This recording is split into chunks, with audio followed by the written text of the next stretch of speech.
워치만리 책을 읽어드립니다. 은혜가 함께 하시길 바랍니다. 하나님의 복음 제15장 구원은 영원한 것이다. 적극적인 이유 1. 지난 10여일 동안 우리는 먼저 죄와 죄들의 차이를 보았으며 또한 하나님께서 어떻게 우리를 사랑하시고 은혜로 대하셨으며 하나님의 은혜가 어떻게 의 안에서 나타났으며 주 예수님은 어떻게 우리를 위해 역사를 이루셨으며 그분의 죽으심과 부활이 무엇을 이루셨는지를 보았다. 나중에 우리는 사람이 어떻게 해야 하나님의 구원을 얻을 수 있는지를 보았다. 또 우리는 사람이 하나님의 구원을 얻는 것은 율법을 행하거나 선한 행실을 갖거나 죄를 자복하거나 기도 등 많은 일을 해서가 아님을 보았다. 우리는 또한 사람이 어떻게 믿어야 하며 무엇이 믿음인가를 보았다. 이 메시지에서는 이것에 이어서 교통하겠다. 성경은 하나님의 구원의 나타남이 일시적이지 않고 영원한 것임을 우리에게 보여준다. 바꾸어 말하면 하나님이 사람에게 주신 구원이 일시적인 것이 아니라 영원하다는 말이다. 그리스도인은 한번 구원받으면 다시 멸망할 가능성이 없다. 나는 그리스도인이 구원받은 후에는 징계받지 않는다고 말하는 것이 아니다. 또한 구원받은 후에 그리스도인의 일이 잘못되어도 심판받지 않고 상급을 잃지 않는다는 뜻이 아니다. 내 말은 죄인이 징계받는다는 것이 아니라 일을 잘못한 믿는 이가 심판 때에 상급을 잃는다는 말이다. 오늘 만일 믿는 이에게 회개하지 않은 죄가 있다면 장래 왕국 안에서 정한 심판을 받는다는 것이다. 이것들은 모두 성경의 진리들이다. 그러나 다른 면에서 성경은 우리에게 구원받은 후 그리스도인은 구원을 잃을 가능성이 없음을 보여준다. 바꾸어 말해서 일단 사람이 하나님 앞에서 구원받으면 영원히 구원받는다는 것이다. 사람들은 늘 비록 자기가 구원받았지만 여전히 얼마 지난 후에도 구원받게 될지는 모르겠다고 한다. 하나님은 사망에서 옮겨 생명으로 들어갔다고 말씀하셨지만 나는 내가 사망에서 옮겨 생명으로 들어갈 수 있는지를 모르겠다. 하나님은 멸망하지 않고 영생을 얻으리라고 말씀하셨지만 나는 내가 영생을 얻지 못하고 도리어 멸망하지는 않을지 모르겠다. 또 나는 내가 얻은 구원이 하나님 앞에서 요동함이 없을지를 모르겠다. 하나님의 말씀을 자세히 읽어보면 하나님의 말씀은 분명히 사람이 구원받지 않는다면 할 말이 없지만 일단 구원을 받으면 영원히 구원받는다는 것을 우리에게 보여준다. 이 문제에 관하여 우리는 두 방면에서 보아야 한다. 먼저는 적극적인 면에서 보고 그 다음에는 소극적인 면에서 보겠다. 이 메시지에서는 성경에서 하나님의 구원이 어떻게 해서 영원한 것이고 만일 하나님의 구원을 잃을 수 있다면 사람의 종말이 어떻게 될 것인지를 보겠다. 나중에 우리는 소극적인 면에서 볼 것이다. 왜냐하면 어떤 사람들은 성경의 많은 구절들에서 구원은 영원한 것이 아니고 구원은 잃어버릴 수 있는 것이라고 말한다고 생각하기 때문이다. 이 메시지에서 우리는 적극적인 구절들을 통해서 우리가 이미 얻은 구원을 잃지 않게 됨을 다룰 것이다. 하나님의 은혜와 사랑. 전에 나는 은혜가 무엇인지를 언급한 바 있다.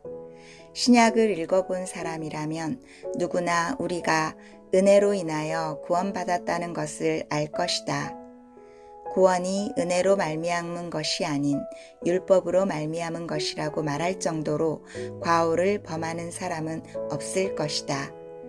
만일 누가 사람이 구원받는 것은 율법으로 말미암은 것이지 은혜로 말미암은 것이 아니라고 말한다면 이 사람은 분명 신약을 읽어보지 않은 사람일 것이다. 신약에서 이에 관한 빛은 너무나도 큰 것이다. 다른 말씀에 대하여 잘못 이해하는 것은 그래도 이해할 수 있지만 이것에 대해 잘못 이해하는 것은 너무나도 잘못된 것이다. 만일 은혜라면 하나님 앞에서 우리는 절대로 빚진 자가 아니다. 만일 내가 은혜로 사람을 대했다면 나는 그가 갚아주기를 바라지 않을 것이다. 만일 보답을 원하는 생각이 있고 상대방이 보답하기를 바란다면 이것은 빌리는 것이지 결코 은혜가 아니다. 만일 내가 당신에게 무엇을 주면서 장래 보답받기를 바란다면 이것은 은혜가 아니다. 만일 오늘 하나님께서 우리에게 은혜를 주시면서 나중에 우리가 행위로 갚아주기를 요구하신다면 이것은 은혜가 아니다. 은혜에는 절대로 보답한다는 것이 없다. 성경은 우리가 어떻게 영생을 얻었는지를 말해준다. 그리스도 안에서 하나님의 은사는 영생이다. 여기서는 우리가 얻은 영생이 잃어버릴 것이 아님을 우리에게 보여준다. 은사란 무엇인가? 은사는 곧 하나님의 선물로서 하나님이 값없이 주신 것이다. 누가 당신에게 무엇을 선물했다면 그것을 언젠가 갚아주어야 하는가? 우리는 유치원 어린아이가 아니다. 오늘 당신에게 사탕 2개를 주고서 다음날 어제 준 사탕을 달라는 사람들이 아니다. 은사는 준 것이요 값없이 준 것이다. 만일 우리의 구원이 잃어버릴 수 있는 것이라면 로마서 6장 23절은 다음과 같이 말해야 할 것이다. 하나님의 은사는 그리스도 예수 우리 주 안에서 빌려준 영생이니라. 빌려준 것은 언젠가 갚아야 한다.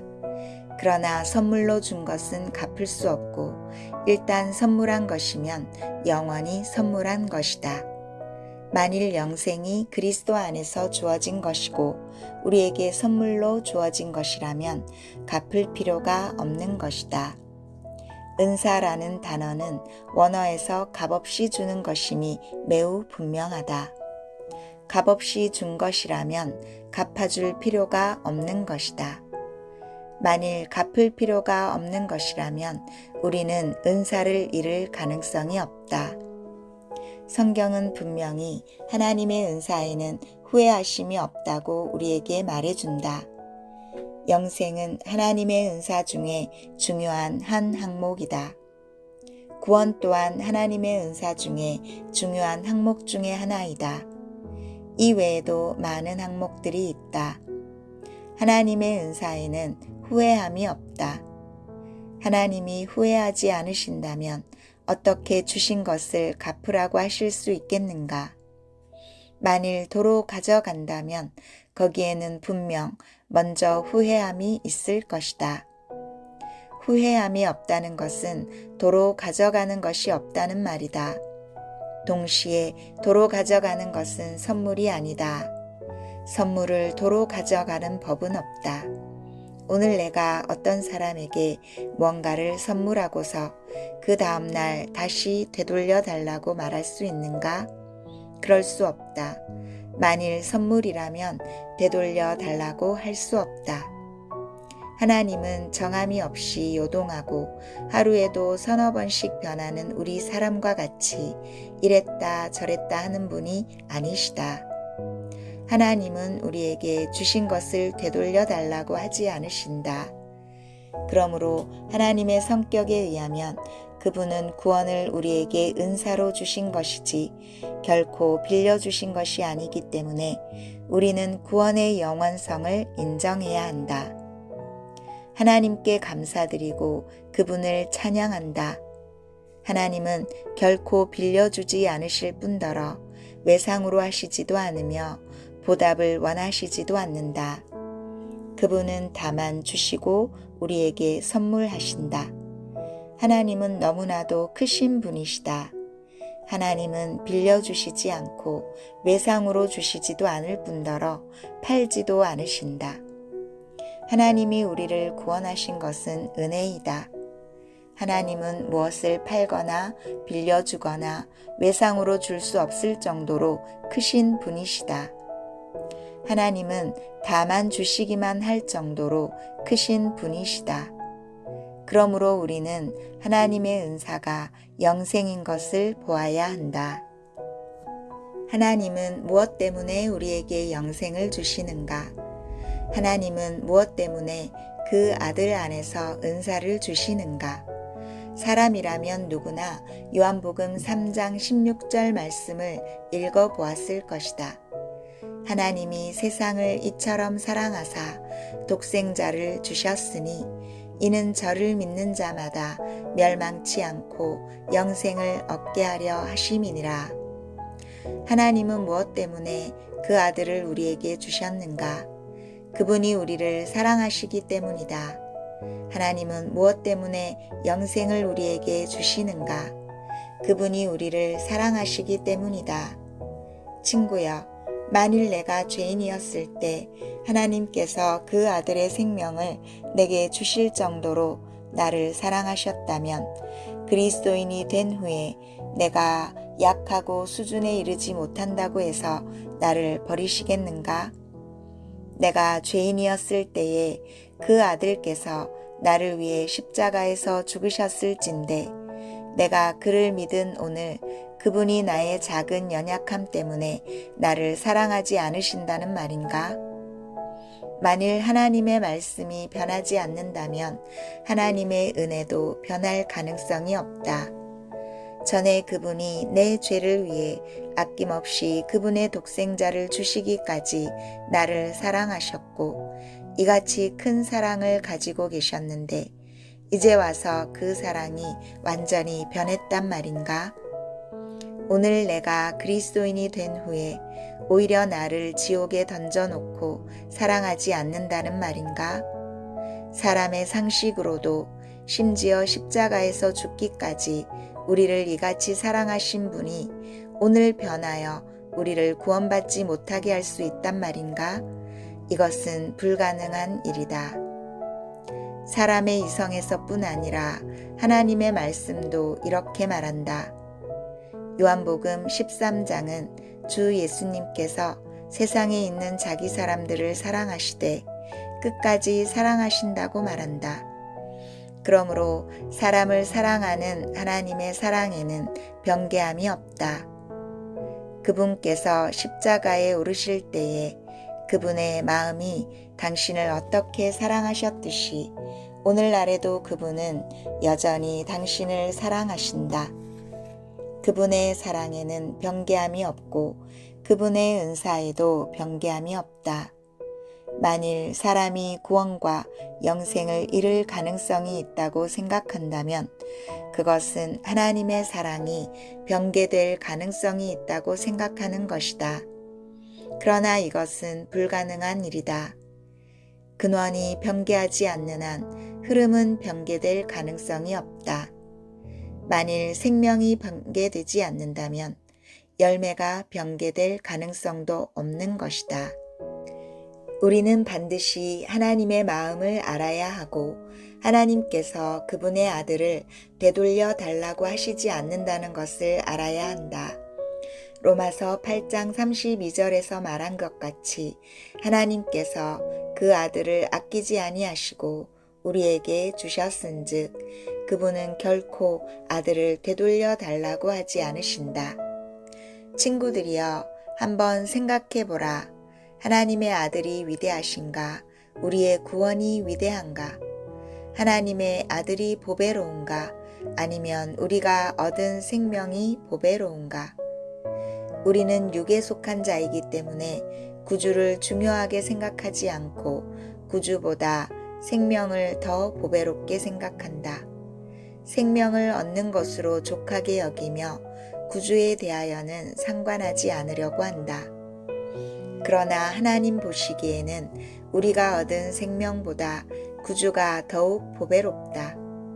하나님의 아들이 우리가 얻은 생명보다 더 보배롭다. 그러므로 로마서 8장 32절은 분명히 하나님께서 그 아들을 아끼지 아니하시고 우리에게 주셨은즉 어찌 그 아들과 함께 모든 것을 우리에게 값없이 주시지 않겠느냐고 말한다. 하나님께서 그 아들을 아끼지 아니하시고 우리에게 주셨다면 또 우리에게 무엇인들 주시지 않겠는가? 만일 하나님께서 당신의 죄를 위해 그 아들을 죽게 하시고 값없이 그 아들을 당신에게 주셨다면 얼마 지난 후에 하나님이 다시 생각해 보시고 영생을 당신에게 주지 않겠다고 말씀하실 수 있겠는가? 가령 원 형제가 어제 당신에게서 $10,000를 빌었는데 갚지 못했다 하자 큰 부자인 내가 남에게 진 빚을 갚지 못하니 내가 내게 은혜를 베풀겠다. $10,000를 줄 테니 가져다가 갚으라고 말했다. 이 일 후에 다음 상황이 벌어졌다. 우리가 함께 전차를 타고 신관이라는 부두에 갔는데 표를 사기 위해서는 각 사람에게 동전 8개가 필요했다. 그는 호주머니 속에 동전이 7개밖에 없는 것을 보고서 내게 동전 하나가 부족하니 줄 수 있겠느냐고 말했다 하자 내게는 동전뿐 아니라 고액의 수표도 많다. 그런데 얼마 후 내가 그에게 좀 전에 빌려간 동전을 갚아라. 지금 갚아라고 말했다 하자 당신은 이것이 이상하다고 느끼지 않는가? 어제 그에게 $10,000나 주었는데 오늘은 동전 하나를 꼭 갚으라고 한다. 이것이 어찌 된 일인가? 아마 당신은 네 선생님이 분명 열이 높고 병에 걸렸다고 말할 것이다. 어찌 $10,000에 대하여는 따지지 않는데 동전 하나를 가지고서 그렇게 따지는가? 만일 하나님께서 지극히 크신 사랑으로 하나밖에 없는 사랑하는 그 아들을 우리에게 주셨다면 그분이 우리가 얻은 구원을 가지고 따지시겠는가? 동전 하나와 $10,000와의 비례는 생명과 구주와의 비례, 생명과 생명의 주와의 비례, 우리가 얻은 구원과 하나님의 독생자와의 비례에 훨씬 미치지 못한다. 하나님께서 독생자를 우리에게 주셨다면 어찌 그분의 구원을 되돌려 달라고 하실 수 있겠는가? 이러한 사람의 생각은 하나님의 은혜와 하나님의 사랑을 모르는 것만이 아니라 실로 그 사상에 문제가 있는 것이다. 사상에 문제가 있고 마음이 병든 사람만이 이렇게 말한다. 하나님께 감사드린다.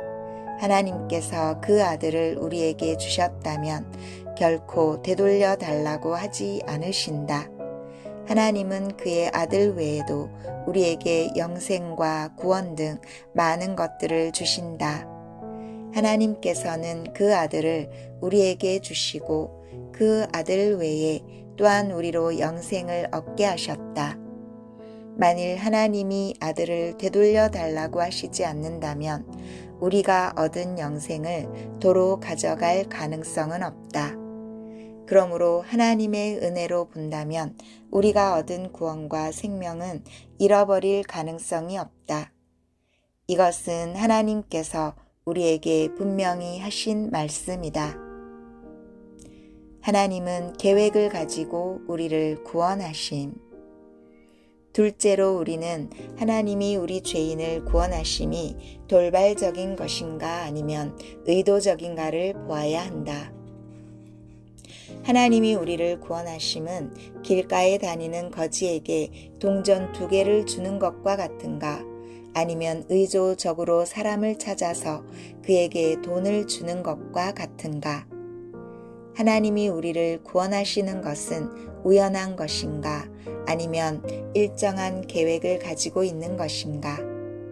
구원을 모르는 사람은 아마도 하나님이 우발적으로 우리를 구원하셨다고 생각할 것이다. 그러나 성경을 이해하는 사람과 하나님을 아는 사람은 누구나 그분이 우리를 구원하심이 우발적인 것이 아니라 벌써부터 계획된 것이요 일정한 계획 아래 된 것임을 알 것이다. 로마서 8장 29절은 하나님이 미리 아신 자들로 또한 그 아들의 형상을 본받게 하기 위하여 미리 정하셨으니 라고 말한다. 그 밑에 30절은 삽입된 말씀이다. 이는 그로 많은 형제 중에서 맏아들이 되게 하려 하심이니라.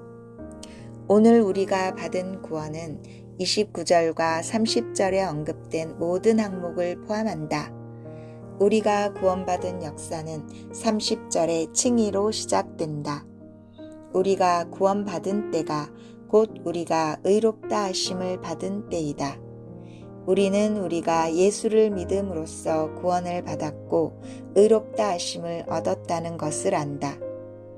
우리 편에서는 우리가 의롭다함을 받은 것이 우리가 하나님을 처음 만났을 때라고 생각할 것이다.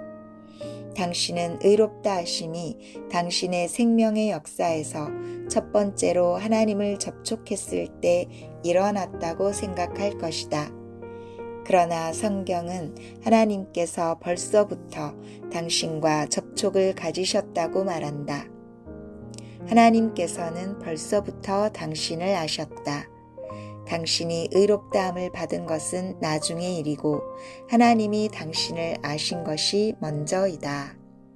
그러므로 많은 사람이 성경 전체에서 로마서 8장 29절, 30절은 여러 가지 고리로 이어지는 유일한 사슬이라고 말한다.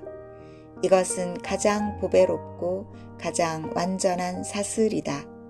이 사슬의 첫 번째 고리는 하나님의 미리 아심이고 두 번째 사슬은 그 아들을 본받게 하기 위하여 미리 예정하심이며 세 번째 고리는 예정하신 자들을 또한 부르시는 것이다. 네 번째 고리는 부르신 그들을 또한 의롭다 하시는 것이고 다섯 번째 고리는 의롭다 하신 그들을 영화롭게 하시는 것이다. 이것은 고리 하나하나가 이어져 있는 것이다. 우리는 우리가 하나님을 안 것이 구원을 받았을 때요, 우리가 의롭다 하심을 받았을 때였다고 생각한다. 그러나 성경은 우리가 아직 구원받기 전에, 아직 의롭다 하심을 얻기 훨씬 전에 하나님께서 우리를 아셨다고 말한다. 그분은 그분이 미리 아신 자를 예정해 놓으셨다. 정하셨다는 말은 당신의 이름을 표시해 놓고서 이 사람은 내가 아는 자라고 하는 것과 같다. 무엇을 위해 정하셨는가? 우리를 예정하신 목적은 예수 그리스도, 그분의 유일하신 아들을 닮게 하기 위한 것이다. 하나님은 예수 그리스도 이 한 아들만 소유하시기를 원치 않으시고 우리를 정하사 우리로 그분의 아들과 똑같이 되게 하신다. 그분은 정하신 그들을 또한 부르신다. 그분이 부르신 사람은 바로 그분이 아시는 사람이자 그분이 정하신 사람이다. 그분은 그분이 미리 알고 정하신 이들을 부르시고 부르신 후에 또한 그들을 의롭다 하셨다. 친구들이여, 만일 칭의가 우리 그리스도인과 하나님 사이의 첫 단계의 관계라면 장래에 우리가 의롭게 되지 않아도 그리 큰 상관이 없을 것이다. 오늘 내가 동전 2개를 줍고 내일 그것을 불 속에 던져 넣는 것은 내게 아무것도 아니다. 하나님이 사람을 의롭다 하지 않으신다 해도 그분 자신에게 손해가 없다. 어려움은 사람 편에 있다. 그러나 당신은 우리와 하나님과의 관계의 그 역사가 의롭다함을 받고 구원받는 것으로 시작되지 않고 하나님의 미리 아심으로 시작된다는 것을 알아야 한다. 하나님의 미리 아심이 모든 것의 시작이다. 정하심은 두 번째 단계이고 부르심은 세 번째 단계이다. 이 세 번째 단계 후에야 의롭다 하심이 있다. 만일 당신과 내가 의롭다함을 잃어버리고 다시 죄인이 된다면 우리는 하나님의 전지하심을 문제 삼고 그분이 미리 아시고 우리를 예정하셨는데 왜 구원받은 후에 우리를 침륜하게 했느냐고 물을 것이다. 그러므로 하나님이 미리 정하신 사람들은 결코 지옥에 내려가 장작이 되지 않는다. 만일 당신이 이 일을 이렇게 결정했다면 당신은 쉽사리 변할 것이다. 한순간 천당에 있다가 한순간 지옥에 내려가게 되며 365일 내내 날마다 변할 것이다.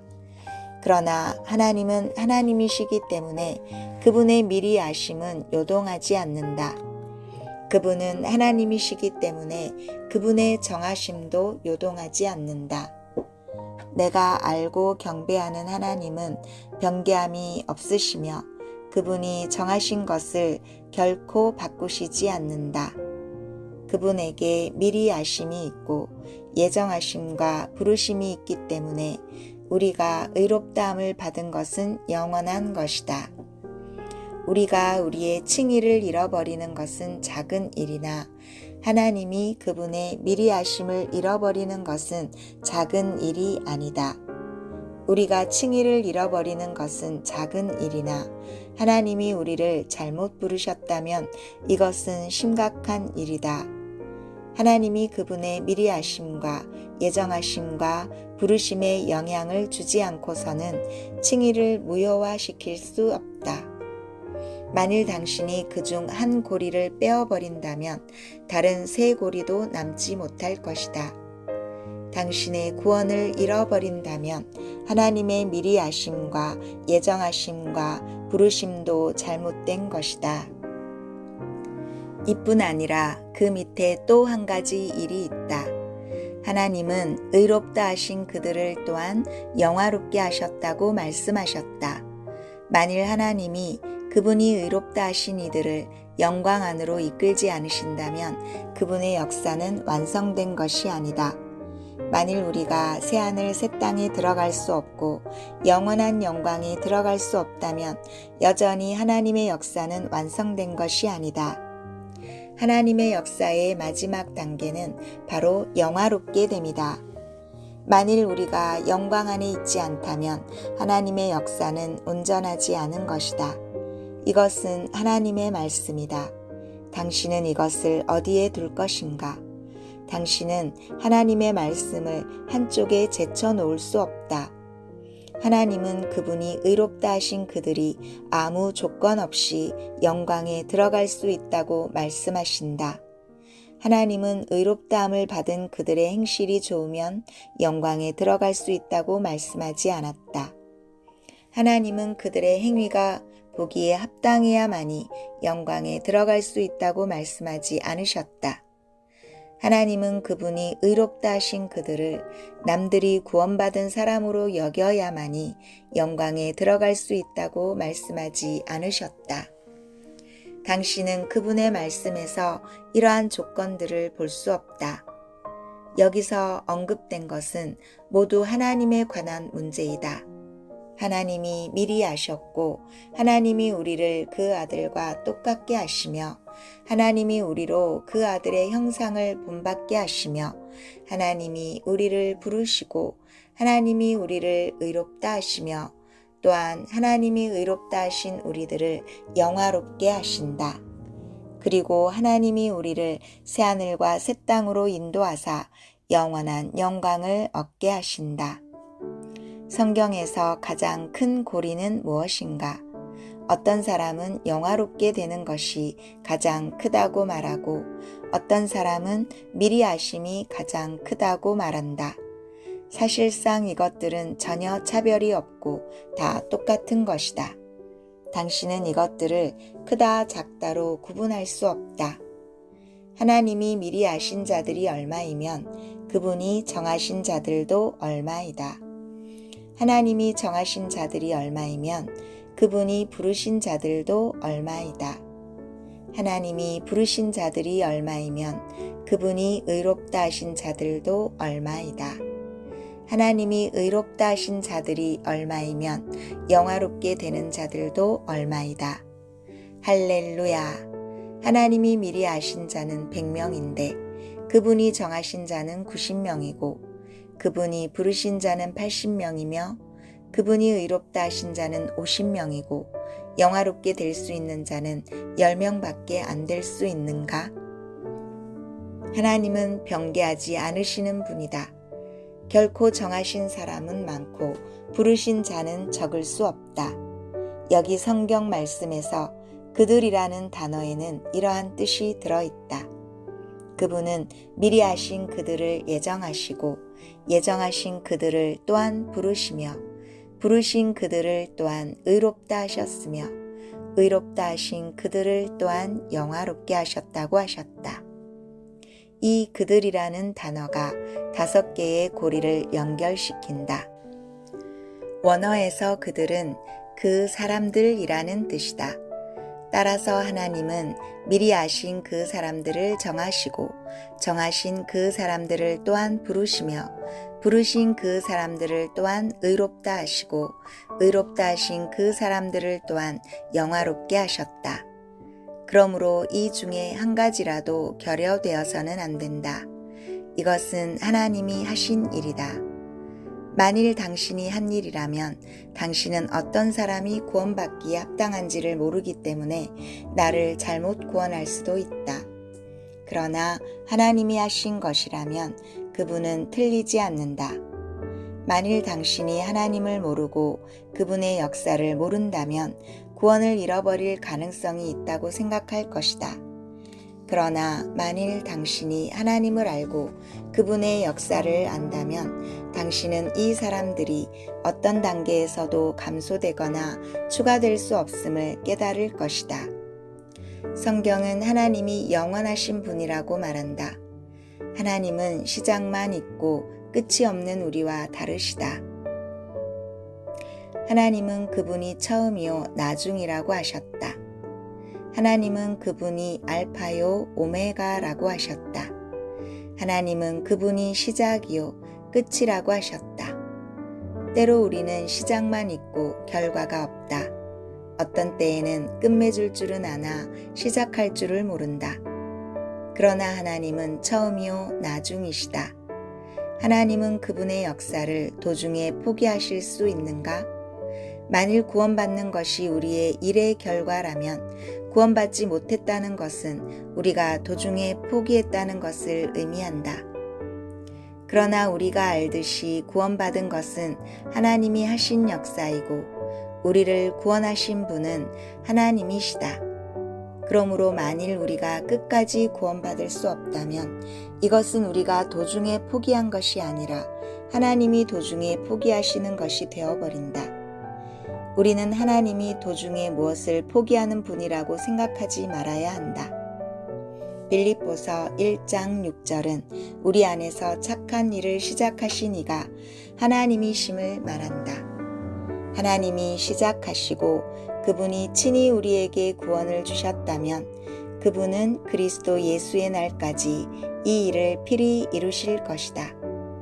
그러므로 하나님이 하신 역사는 결코 도중에 포기하는 일이 없다. 그분은 예수 그리스도의 날, 곧 하나님께서 당신을 영화롭게 할 날까지 이 일을 이루실 것이라고 하셨다.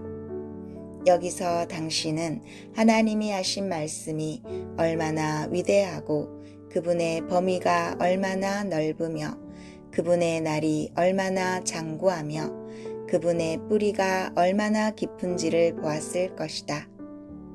너희 속에 착한 일을 시작하신 이가 그리스도 예수의 날까지 이루실 줄을 우리가 확신하노라고 하셨다. 만일 하나님이 시작하지 않으시면 몰라도 일단 시작하시면 포기하지 않으신다. 하나님이 구원하지 않으시면 몰라도 일단 당신을 구원하신다면 당신은 구원받지 않을 길이 없다. 그러므로 나는 하나님 감사하고 찬양합니다. 나의 구원은 영원하고 견고한 것입니다. 라고 말할 수 있다. 만일 우리 자신을 의지한다면 결코 지속해 나갈 수 없을 것이다. 이어가는 일도 하나님이 하시고 보호하는 일도 하나님이 하신다. 하나님이 시작하신 것을 우리는 결코 이어나갈 수 없다. 전에 학교에서 공부할 때 붓글씨 쓰는 시간에 나는 게을러서 종종 글씨를 잘 쓰는 동급생에게 대신 써달라고 부탁하고는 했다. 자연히 결과는 나중에 잘못을 자백하는 것이었다. 매주 붓글씨 쓴 것을 5장이나 내야 했으나 거의 나는 동급생에게 부탁했었다. 한 번은 한 동급생이 내 대신 써주고 있는데 그가 한 줄을 다 썼을 즈음에 어떤 친구가 그를 데려갔다. 그 동급생은 일이 있다 하며 나더러 이어서 쓰라고 했다. 붓을 들었을 때 나는 정말 어떻게 이어서 써야 할지를 몰랐다. 그의 잘 쓴 글씨와 내 글씨는 비교가 되지 않았다. 이와 마찬가지로 구원의 역사도 하나님께서 시작하신 것이므로 그 결과도 하나님이 끝내시게 해야 한다. 만일 우리가 끝내야 한다면 우리는 그것을 해내지 못할 것이다. 만일 구원의 역사를 하나님이 시작하시고 우리더러 이어서 하라고 했다면 우리 중에 구원받을 자격이 있는 사람은 하나도 없을 것이다. 자신이 하나님의 역사를 이어서 할 수 있다고 생각하는 사람은 하나님을 모르고 자신을 모르는 사람이다. 만일 당신이 그분을 안다면 무엇이든지 그분이 시작하신 것을 우리가 마칠 수 없음을 알 것이다. 만일 당신이 자신을 안다면 결코 자신이 그 역사를 이어갈 수 없음을 깨달을 것이다. 모든 구원의 역사는 그분이 이루신 것이다. 구원은 그분이 우리에게 주신 것이다. 우리를 구원하시는 분은 그분이시다. 결코 우리가 무엇을 해서 우리의 구원을 보존하는 것이 아니다. 그러므로 여기서 당신은 2가지를 볼 수 있다. 첫째로 하나님이 우리에게 주신 구원의 성질이 은혜이기 때문에 우리가 구원을 잃는다는 것은 불가능하다. 둘째로 시작하신 분이 하나님이므로 하나님이 우리를 미리 아시고 예정하시고 부르시고 의롭다 하시고 구원하시고 영화롭게 하시기 때문에 만일 우리가 구원을 잃는다면 이것은 하나님의 인격에 대해 의문을 갖게 하는 것이 된다. 다음 편에서 계속 읽어 드리겠습니다.